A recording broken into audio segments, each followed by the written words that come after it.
அன்பும் தன்னம்பிக்கையும் ஆன்மாவின் ஜீவநாடிகள்னு சொல்லியிருக்காரு சார் ரஸ்கின். தன்னம்பிக்கைனா என்ன சார்?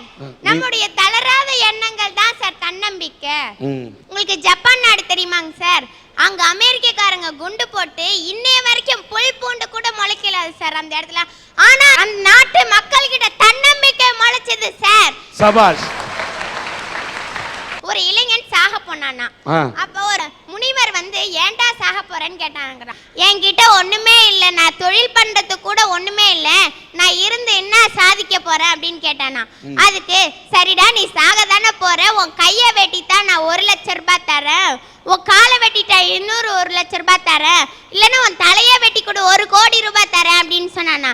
அதெல்லாம் முடியாது அப்படின்னு இந்த இளைஞன் சொன்னானா.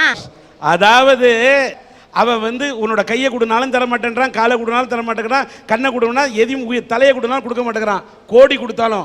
அப்பத்தான் தெரியுது தன் உடலில் இருக்கக்கூடிய ஒவ்வொரு அங்கங்களும் அத்தனை சக்தி வாய்ந்தது, அத்தனை மதிப்பு மிக்கது. அவன் மனசுல ஒரு எண்ணம் தோன்றுச்சான் சார். அதை நான் கவிதையா சொல்றேன் பாருங்க. பெருங்கை என்பது மூடத்தனம், விரல்கள் 10 மூலத்தனம், கருங்கல் பாறை நொறுங்கி விடும், கைகளில் பூமி சுழன்று விடும்னு சொன்னான் சார். கோயம்புத்தூர் எடுத்துக்கோங்க, அங்க வெறும் உப்பு தண்ணி தான் சார், விவசாயம் செய்ய முடியாது சார். ஆனா இன்னைக்கு தென்னிந்தியாவின் மான்செஸ்டரா அந்த கோவை மாவட்டம் இருக்கு சார். அதுக்கு காரணம் என்ன சார்? அந்த மக்கள் கிட்ட இருந்த அந்த தன்னம்பிக்கை சார். பணம் எங்க சார் இருக்கு? பணம் வந்து திறமை இருக்கிறவன்ட்ட இருக்கு, தன்னம்பிக்கை உள்ளவங்கள்ட்ட இருக்குது, சில பேரோட பாக்கெட்ல இருக்கு, சில செல்வந்தர்கிட்ட இருக்குது. சரி சார், நீங்க சொன்னது 100க்கு 100 உண்மை. தன்னம்பிக்கை உள்ள ஒவ்வொரு மனுஷனோட ஒவ்வொரு உறுப்புலயும் பணம் கோடி கோடியா லட்ச லட்சமா இருக்கு சார். எப்படி கேக்குறீங்களா? எப்படின்னு என்ன கேட்டீங்கன்னா, ஆமாமா நிச்சயமா. நான் கூட சென்னைக்கு வரக்குள்ள கோடியோட வரலாமா, வெறும் தாடியோட தான் வந்தேன். அதனால வந்து இன்னைக்கு வந்து இவ்வளவு உயர்ந்திருக்குன்னு சொன்னா தன்னம்பிக்கை வச்சு தான் உயர்ந்தேன். கரெக்ட், சொல்லு சார். பிடி உஷாவை எடுத்துக்கோங்க சார். அவர் தங்களுடைய காலை வச்சு ஓடி தானே சம்பாதிச்சாங்க. சச்சின் டெண்டுல்கர் எடுத்துக்கோங்க, அவர் தன் கைய வச்சு பேட் அடிச்சு தானே சார் சம்பாதிச்சாங்க சார்.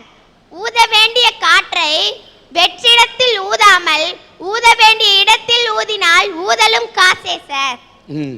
இதுல ஊதி நம்ம எந்த தொழில சார் சம்பாதிக்கிறோம்?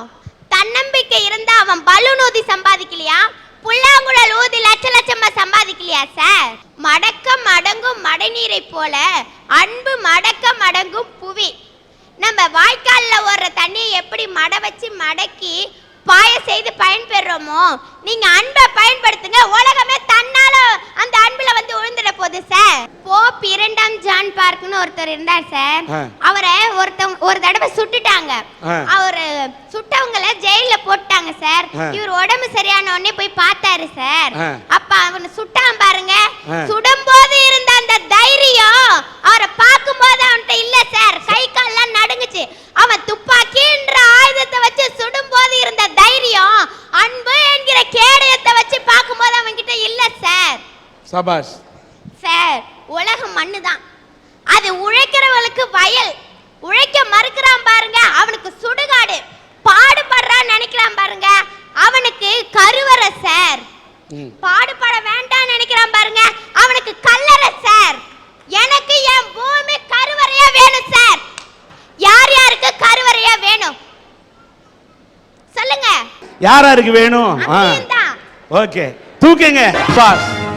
பேசும்போது பார்த்தபோது பேசும்போது உன்னை நினைத்தேன் நீ அரும்பு, பேசி முடித்த பின் தெரிகிறது உன் இதயம் அசைக்க முடியாத இரும்பு.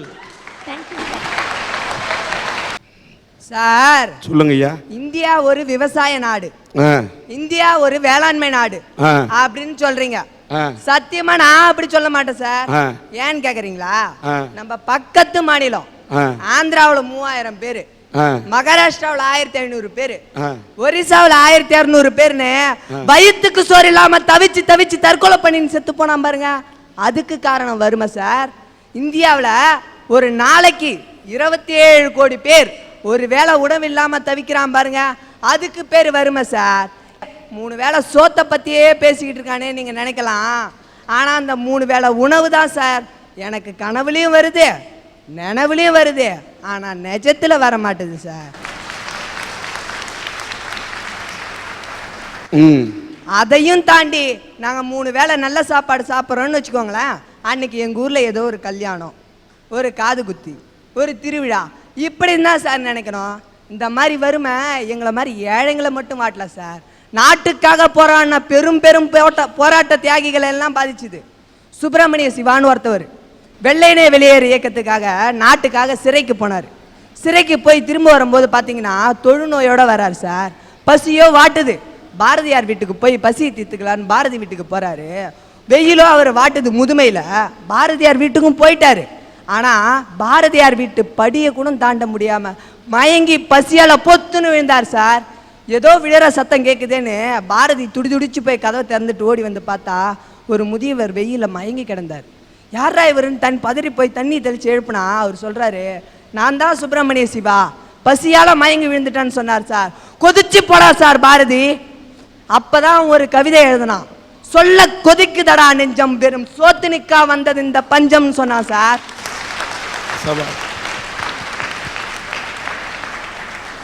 அப்படி சுப்பிரமணிய சிவாவை பதறி போய் தண்ணி தெளிச்சு எழுப்பி ஒரு கவிதை சொன்ன பாரதியால கூட ஒரு வேளை பசிய போக்க முடியல சார்.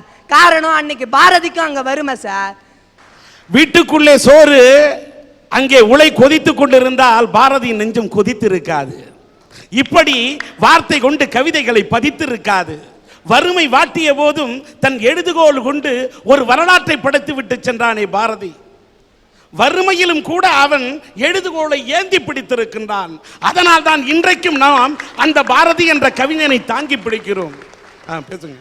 இந்த மற்ற ஆயுதம்லாம் இருக்கு பாத்தீங்களா, அது ஒருத்தவனை ஒரே தடவையில் கொன்னுடும் சார். ஆனால் அந்த வறுமை இருக்கு பாருங்க, அவனுக்குள்ளே இருந்துக்கிட்டு அவனையே கொஞ்சம் கொஞ்சமா அணுவா சித்திரவதை பண்ணி கொள்ளும் சார். உலக நாடுகள் எல்லாம் இன்னைக்கு ஒற்றுமையா இருக்கு. ஐநா சபைன்னு ஒன்று உருவாக்கி ஒரு கொடுமையான நோயை தீர்க்கறதுக்காக திட்டம் போட்டுக்கிட்டு இருக்காங்க. அந்த திட்டம் போடுறதுக்கே பல கோடி ரூபாயை செலவு பண்ணுறாங்க. அந்த கொடுமையான நோய் எய்ட்ஸ்ன்னு எல்லாம் சொல்லலாம். ஆனால் அந்த எய்ட்ஸ் கூட ஒரு மனுஷன் 4 வருஷம் இல்லை 5 வருஷம் போராட்டத்துக்கு பிறகு சாவை தந்து அவனை முடிச்சிடும். ஆனால் அந்த வறுமை இருக்குது பாருங்க, அது வந்துடுச்சுன்னு வச்சுங்களா அவன் வாழ்க்கையே போராட்டமாக மாற்றி. அதனால தான் ஏன் சொன்னேன், எய்ட்ஸை விட கொடுமையானது வறுமை என்ற நோய். சரிங்க ஐயா. பொதுவாக ஸ்கூல் பள்ளிக்கூடம் போகிற பசங்களை பார்த்துருப்பீங்க. ஆனால் நாங்களாம் பள்ளிக்கூடம் போனால் எப்படி தெரியுமா சார் இருக்கும், எண்ணெய் தடவாத ஒரு பரட்டை தலை, செருப்பே போடாத காலு, நனைஞ்சே இருக்கும் ஒரு சீருடை, பசியால் வாடின ஒரு முகம். இப்படி தான் சார் இருக்கும் எங்கள் நிலமை. இப்படி தான் சார் நாங்கள் எல்லாம் படிச்சுக்கிட்டு இருந்தோம். 11ஆம் வகுப்பு போயிட்டேன், நல்லா நானும் படிச்சுக்கிட்டு இருந்தேன். அப்போ மதிய சாப்பாட்டுக்கு விட்டோன்னே லஞ்சு விட்டோன்னே பிள்ளைங்க எல்லாம் போயிடுவாங்க. நான் மட்டும் அங்கே தனியாக உட்காந்துக்கிட்டு இருப்பேன் அந்த பெஞ்சில். அப்போ நான் ஏங்கினேன், எங்கள் அப்பா எனக்கு ஒரு ஃபேண்ட் வாங்கி தருவார், எங்கள் அப்பா ஒரு சட்டை வாங்கி தருவார், இன்னைய வரைக்கும் செருப்பே போடாமல் இருக்க சார், ஒரு செருப்பு வாங்கி தருவார்னு ஏங்கலை, ஒரே ஒரு வேளை சாப்பாடு கிடைக்காம தான் ஏங்கினேன். எங்கள் அப்பா என்ன சொன்னார்னா, தம்பி நீ உழைச்சி தான் இனிமேட்டு குடும்பத்தை காப்பாற்றணும், படிச்சுக்கிட்டே ஏதாவது வேலைக்கு போன்னு சொன்னார். எங்கள் ஊர் ஒரு கிராமங்கய்யா, அங்கே இருந்ததோ ஒரே ஒரு வேப்பங்கொட்டை மில்லு, அங்கே போய் தான் பிழைக்கணும்னு நிலமை வந்துடுச்சு. நைட்டில் மூட்டை தூக்குற வேலைக்காக நானும் போனேன். ஆனால் அங்கே மூட்டை தூக்க போனவொன்னே தான் தெரிஞ்சுது ஒரு மூட்டையோட எடை 80 கிலோ. ஆனால் என் எடை எவ்வளோ தெரியுமா, 49 கிலோ. அந்த மூட்டையை தூக்கிட்டு போய் லாரியில் ஏற்றிட்டு நான் இறங்கி வந்தேன்னா எனக்கு கூலி எவ்வளோ தெரியுங்களா, 50 பைசா. நான் என் குடும்ப வறுமைக்காக அதையும் செஞ்சேன். மூட்டை தூக்கிட்டு இறங்கி வருவேன், முதுகெல்லாம் ஒரே எரிச்சலாக எரியும். பக்கத்தில் இருக்கவர்கிட்ட கேட்பேன், ஆனால் என்னென்ன முதுகெல்லாம் எரியுதேன்னு கேட்பேன். அதுக்கு அவர் சொல்லுவார், தம்பி பிஞ்சு முதுகுப்பா, அது அப்படித்தான் எரியுன்னு சொல்லுவார். வலி தாங்காமல் தொட்டு தடவி பார்ப்பேன், ஒரே ரத்தமாக இருக்கும் சார். அந்த அண்ணன்கிட்ட சொல்லுவேன், ஆனால் ரத்தம் வருதுன்னு சொல்லுவேன். இடுப்பில் கட்டிருக்க ஒரே ஒரு துண்டு இருக்குது பாருங்க, அதை தண்ணியில் நனைச்சி ஒரு ஒத்தலம் கொடுப்பார். அதான் அவர் எனக்கு கொடுத்த மருந்து. அப்போ தான் எனக்கு எங்கள் வாத்தியார் சின்ன வயசில் சொன்னது ஒன்றே ஒன்று ஞாபகம் வந்தது சார்.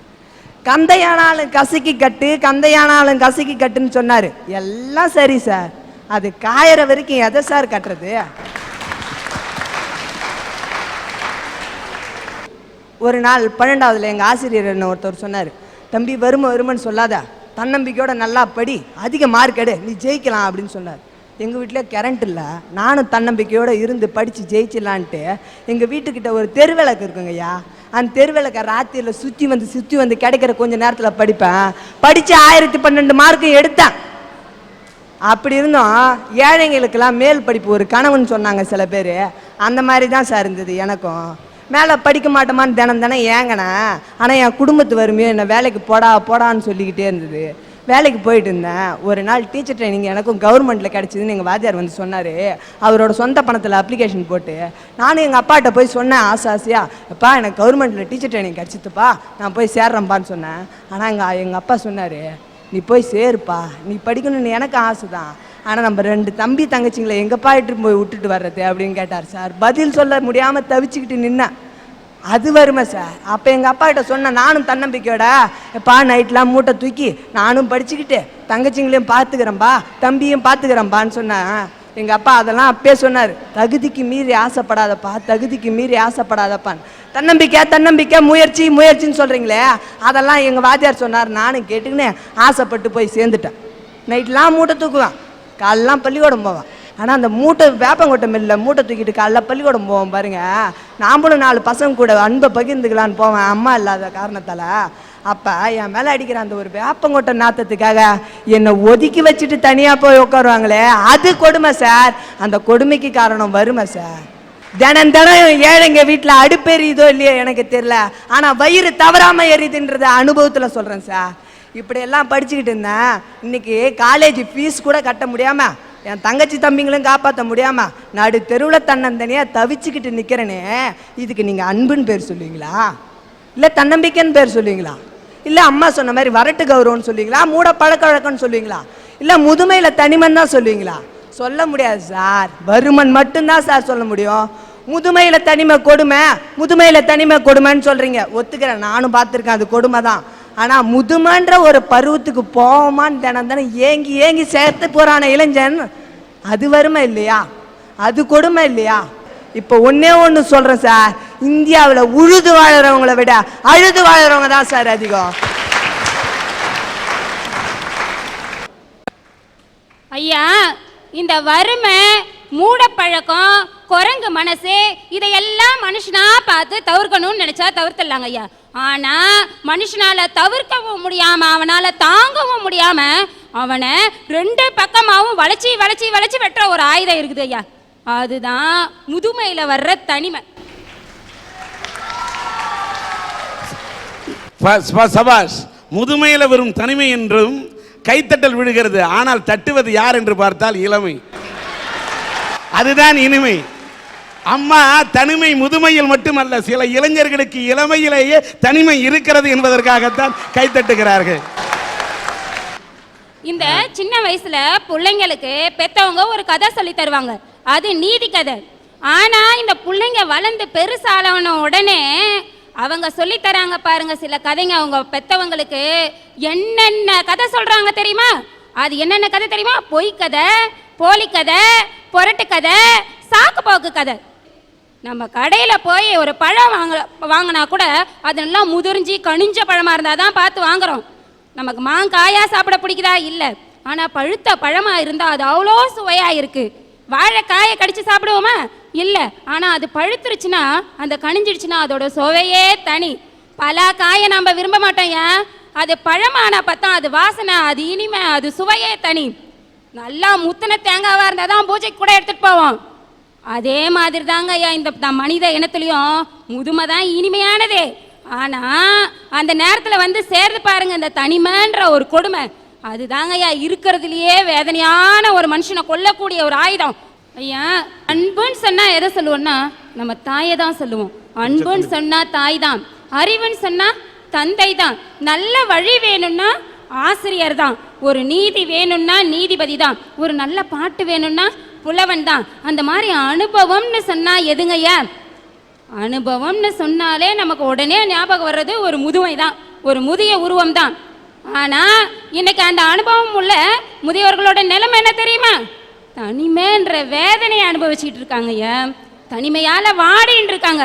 அந்த மாதிரி தனிமையோட கொடுமையில கஷ்டப்படுற ஒரு அம்மா தான் மகனை பார்த்து கேக்குது, வயசான அம்மா கேக்குது தான் மகனை பார்த்து, மகனே உனக்கு நான் இருக்கிறதுக்கு என்னோட கருவறைய தந்தேன், ஆனா நான் இருக்கவும் வீட்டுல ஒரு இருட்டற கூட இல்லையா? அந்த அம்மா மட்டும் இல்லைங்க, அந்த மாதிரி இந்த உலகத்துல இந்த நாட்டுல ஆயிரக்கணக்கான அம்மாக்கள் இன்னைக்கு தனிமையில வேதனைப்பட்டு இருக்காங்கய்யா. முதுமைன்றதும் ஒரு 2வது குழந்தை பருவம் தான். அந்த சின்ன குழந்தைங்க எப்படி இந்த உலகத்தில் இருக்கிற எல்லாத்தையும் நம்ம வந்து பார்க்கணும், அனுபவிக்கணும், எல்லாத்தையும் கற்றுக்கணும், இந்த சொந்தக்காரவங்க எல்லாரும் தன்னை ஆதரிக்கணும் அப்படின்னு நினைக்கிறாங்களோ, அதே மாதிரி தான் இந்த வயசானவங்களும் திருவிழாவுக்கு போகணும், திருமணத்துக்கு போகணும், சொந்தக்காரவங்களை பார்க்கணும், எல்லாத்தையும் இருக்கிற காலத்தில் ஆண்டு அனுபவிக்கணும் அப்படின்னு நினைப்பாங்க ஐயா. ஆனால் வயசான காலத்தில் என்ன பண்ணுறோம் தெரியுமா? அவங்களுக்கு வலது கையாக இருக்க வேண்டிய நாம வெறும் மரக்குச்சி அவங்க கையில் கொடுத்துட்றோங்க ஐயா. சமீபத்தில் பத்திரிக்கையில் ஒரு செய்தி படித்தேன் நான். அதை படித்ததும் நான் அப்படியே ஆடி போயிட்டேங்க ஐயா. 56 வயசில் ஒரு அம்மா மதுரையில் தனியாக ஒரு வீட்டில் வாழறாங்க. அவங்க வீட்டுக்கு பக்கத்து தெருவிலே தான் அவங்க பையன் இருக்கான். அந்த பையன் அந்த அம்மாவை வந்து பார்க்கறதே இல்லைங்க ஐயா. அந்த அம்மா பையனை பிரிஞ்சு தனிமையில் வாடுறாங்க. அப்போ என்ன பண்ணுறாங்க, தான் வீட்டுக்கு வெளியில் வந்து தான் மேலே மண்ணெண்ணெயை ஊற்றிக்கிட்டு கொளுத்திக்கிட்டாங்க ஐயா. மண்ணெண்ணெயை மேலே ஊற்றி கொளுத்திக்கிட்டா எவ்வளோ எரியும், எவ்வளோ வலிக்கும், எவ்வளோ சுடும், எவ்வளோ துடிக்கும் அப்படின்றது ஒரு 56 வயசு அம்மாவுக்கு தெரியுமா தெரியாதா? தெரிஞ்சும் அவங்க அந்த முடிவை எடுக்கிறாங்கன்னா அதை விட கொடுமையானது எதுங்கய்யா? அந்த தனிமை தானே. இதுல இருந்து என்ன தெரியுது? மரணத்தை விட கொடுமையானது தனிமை தான் தெரியுதாங்க ஐயா. முதுமையில் தனிமை என்பதை அந்த அம்மா சொன்னாங்க. இந்த முதுமையிலே தனிமையில வாடக்கூடிய பெரியவர்கள் இந்த காலத்தில் இல்லை, அந்த காலத்தில் இருந்திருக்கிறாங்க. எந்த காலத்தில் இருப்பாங்க? என்ன காரணம் தெரியுமா? மனசாட்சி இல்லாமல் மனித நேயம் இல்லாத பிள்ளைகள் இருக்கின்ற வரை அதை போன்ற பெற்றோர்கள் முதியோர் இல்லத்துக்கு அனுப்பப்படுகிறார்கள். இதுதான் உண்மை. ஆனா ஒன்னே ஒண்ணு, பெற்றோர்களுக்கு ஒன்றை மட்டும் சொல்றேன். வயசுக்கு வந்து கல்யாணம் ஆன உடனே பையனுடைய கவனம் ஒரு பெண்ணின் மீது திரும்பும். அவன் என்னைக்கு இருந்தாலும் தன் மனைவியை நேசிப்பான். தன்னோட பிள்ளை மகன் என்பவன் தனக்கு மட்டும்தான் முழுமையான சொந்தம் என்று எந்த தாயும் தந்தையும் நினைக்கிறதே தப்பு. தனக்கும் சொந்தம், அவனுடைய மனைவிக்கும் சொந்தம். முதல்ல இந்த குடும்பம், அதுக்கப்புறம் அவன் ஒரு குடும்பத்தை உருவாக்கணும். அவனுக்கும் பொண்டாட்டி புள்ள குட்டி சொந்தம் பந்தம் இருக்கும். அதை விட்டுட்டு ஒரு புலம்பலா இந்த பக்கத்து வீட்டில் சில பெருசுங்க போட்டு கொடுக்கும், ஏற்றி விடுங்க. அதெல்லாம் கேட்டுக்கிட்டு நீங்க புலம்பி வீட்டில் பிரச்சனை பண்ணக்கூடாது. பெற்றோர்களுக்கு ஒன்றை மட்டும் சொல்றேன், நீங்க எல்லாத்தையுமே பிள்ளைக்கு பிள்ளைக்கு பிள்ளைக்குன்னு சேர்த்து வச்சுட்டீங்கன்னா கடைசியில் ஒரு 150 ரூபா சேர்த்து வச்சிருந்தாதான் அடக்கம் செய்யறது கூட ஆள் வரும். ஒரு அப்பா அம்மாக்கு சொத்து இருந்தா எவனாவது அந்த அப்பா அம்மா விரட்டான பாருங்க. அதனால பெற்றவர்களே, நீங்க எல்லாத்தையும் உங்க குழந்தை மேல ஆசை வச்சு எல்லாத்தையும் பண்ணி செலவு பண்ணுங்க. அதையும் மீறி உங்களுக்காக ஏதாவது கொஞ்சம் சேர்த்து வைக்கணும்னு நினைச்சுங்க. இதுதான் என்னோட தாழ்மையான கருத்து.